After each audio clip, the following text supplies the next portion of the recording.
उस रात सुकुमारन कुरूप की मृत्यु नहीं हुई। यह चाको था। वैज्ञानिक अनुसंधान से डीएसपी हरिदास व पुलिस टीम ने पता लगा लिया।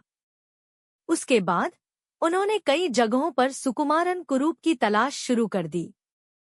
वे उसकी तलाश में कई दिनों और रातों तक कई स्थानों पर यात्रा करते रहे। आम तौर पर एक सुनियोजित हत्या में वे पीड़ित पर करीब से नजर रखेंगे, उन्हें फंसाएंगे और पिछले प्रतिशोध के कारण उन्हें मार डालेंगे, या फिर आपसी विवाद में हत्या हो जाएगी। लेकिन हत्यारे को नहीं पता था कि वह किसे मारने जा रहा है। उस रात चाको की हत्या जबरन कराई गई। मैं जो कह रहा हूँ वह अजीब है ना? लेकिन ये सच है।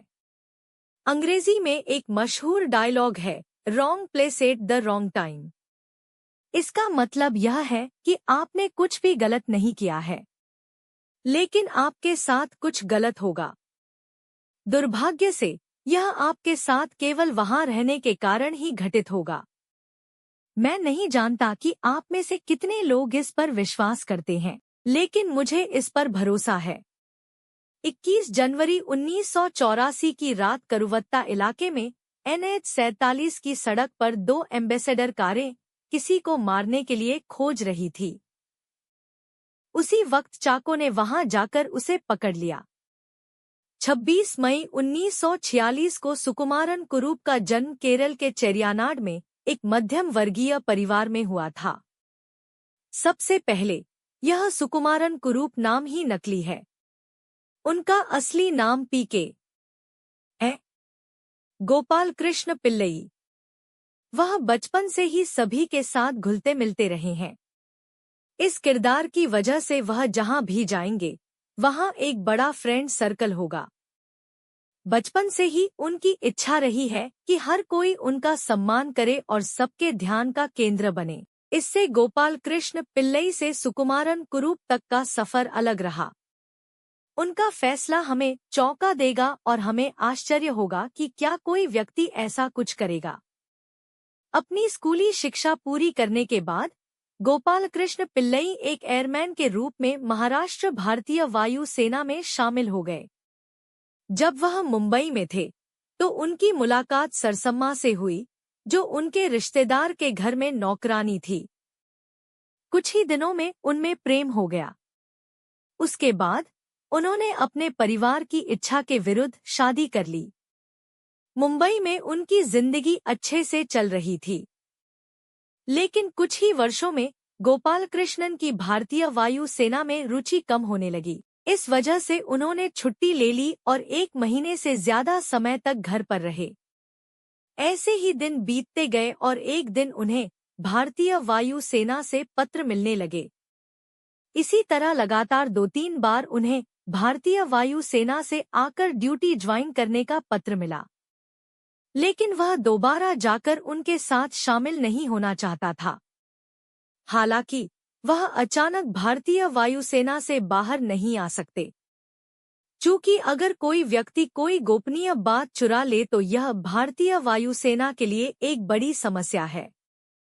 ड्यूटी से मुक्त करने की कुछ प्रक्रिया होती है।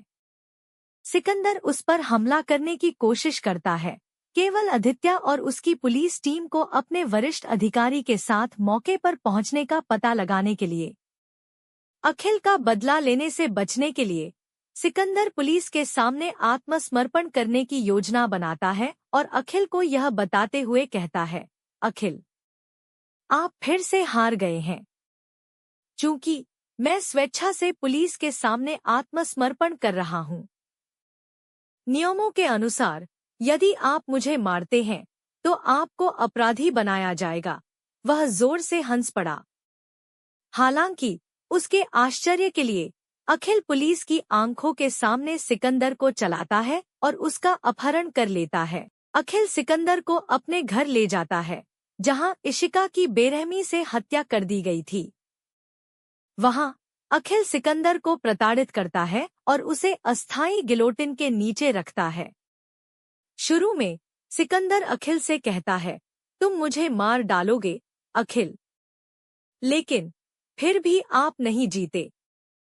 तुम जानते हो क्यों?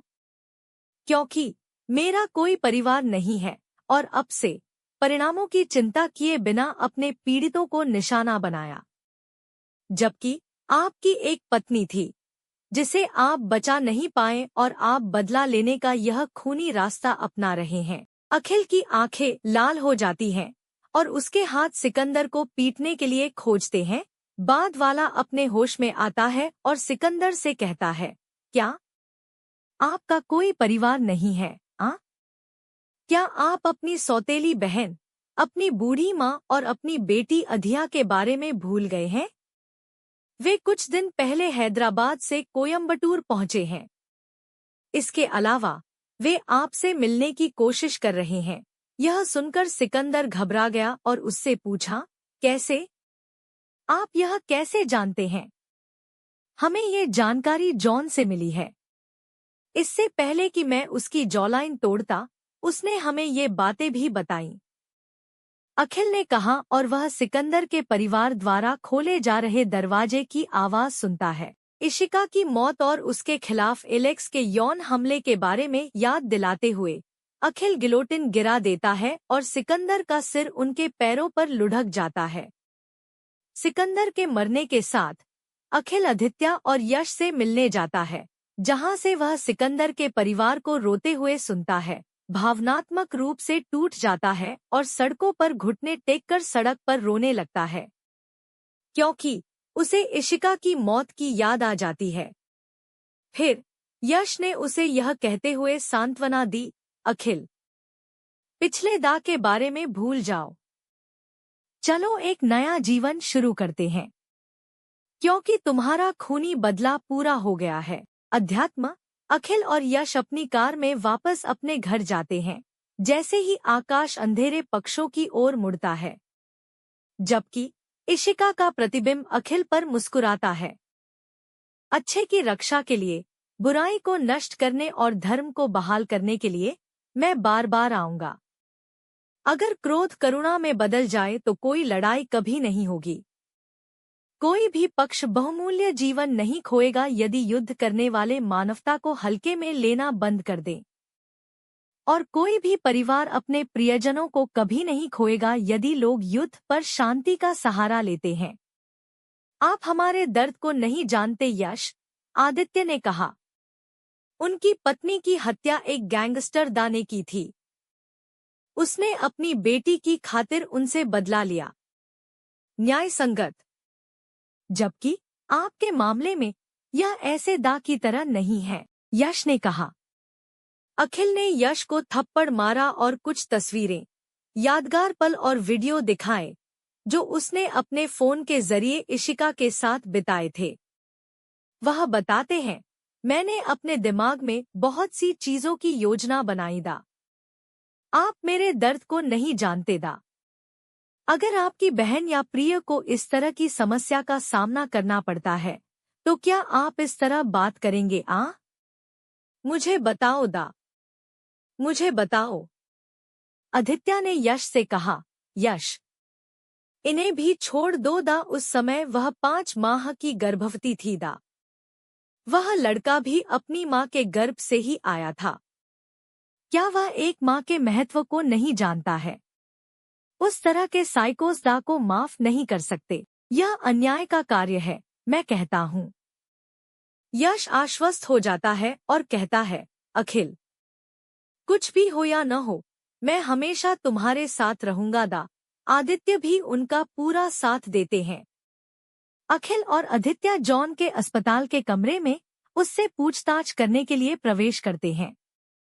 मुझे बताओ दा, सिकंदर का अगला शिकार कौन होगा? आदित्य से पूछा। वहीं गुस्से में अखिल उसे घूरता है। जॉन थोड़ी देर हंसे और शुरू में पीड़िता के बारे में बताने से इनकार कर दिया। अखिल को बहुत देर से पता चलता है कि सिकंदर इंस्पेक्टर सुधीश और उनकी बेटी आराधना को निशाना बनाने जा रहा है। जैसा कि जॉन फिर हंसते हुए उनसे कहते हैं, इस बार भी आप पीड़ित को नहीं बचा सकते। तुम हार गए हो, दोस्तों। गुस्से पर काबू पाने में असमर्थ, अखिल पास का एक सर्जिकल चाकू लेता है और जॉन का जबड़ा बेरहमी से तोड़ देता है। सिकंदर इंस्पेक्टर सुधीश के पास पहुंचता है और डंबल से उस पर बेरहमी से हमला करता है। जब वह सुधीश की बेटी को चाकू से मारने वाला था, अखिल बीच में आता है और समय पर आता है।